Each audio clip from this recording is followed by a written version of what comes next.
Hello everyone. In this part we will be talking about the named query.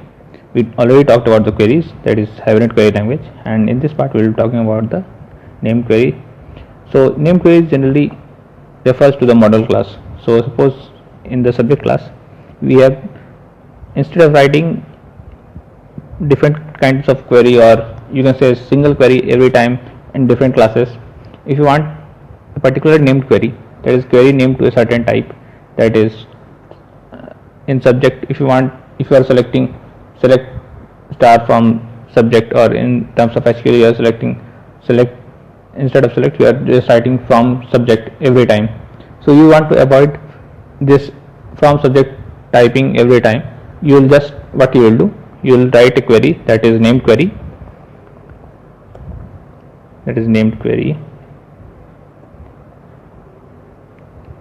and named query.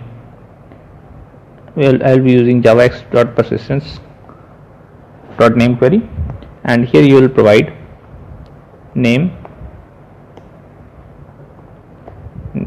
of the query, or you can write subject dot by name,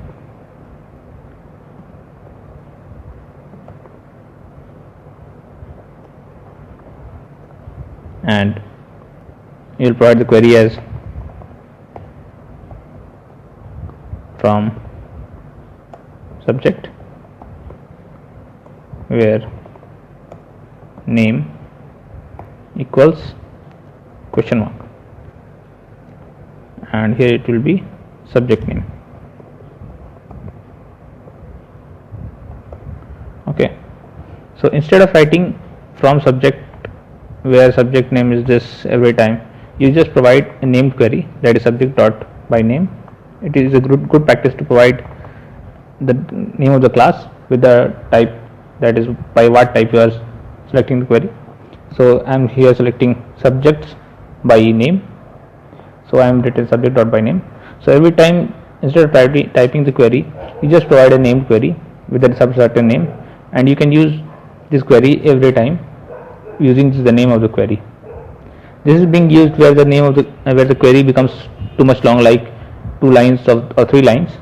In those scenarios, just to avoid writing lots and lots of query and to get certain error, it is better practice to write a query at one place, that is the correct query at one place, and provide the name of the query and provide in the named query annotation, and use in the place where you want to use the query.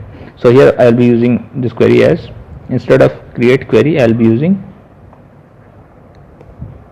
named query, get named query, and here in this named query I will be providing the name of the named query, that is this subject dot by name.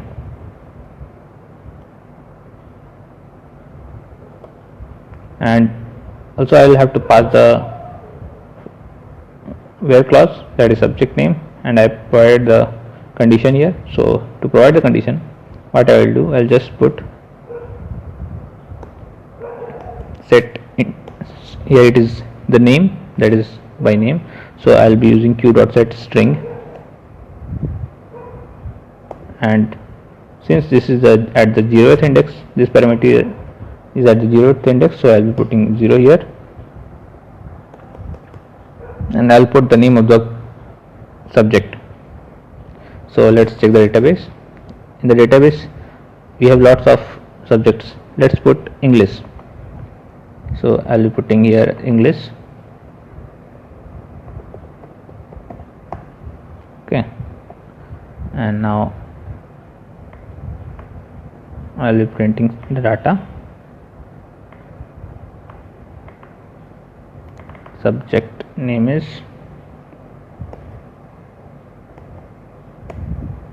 subject name. So let me print this data.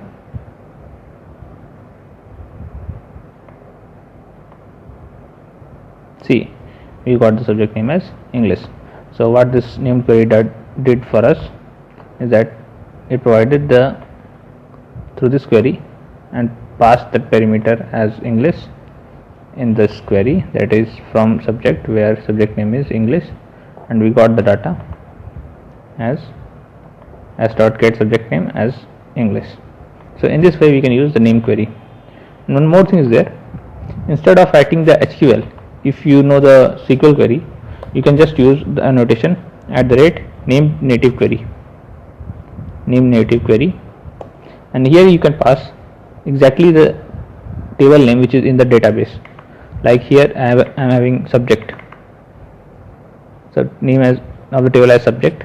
I can just pass this table name of the subject which is in the database in the name native query, and just write the query as select star from subject depending upon the database table name. And in this way native query will work in terms of our native SQL language instead of SQL language.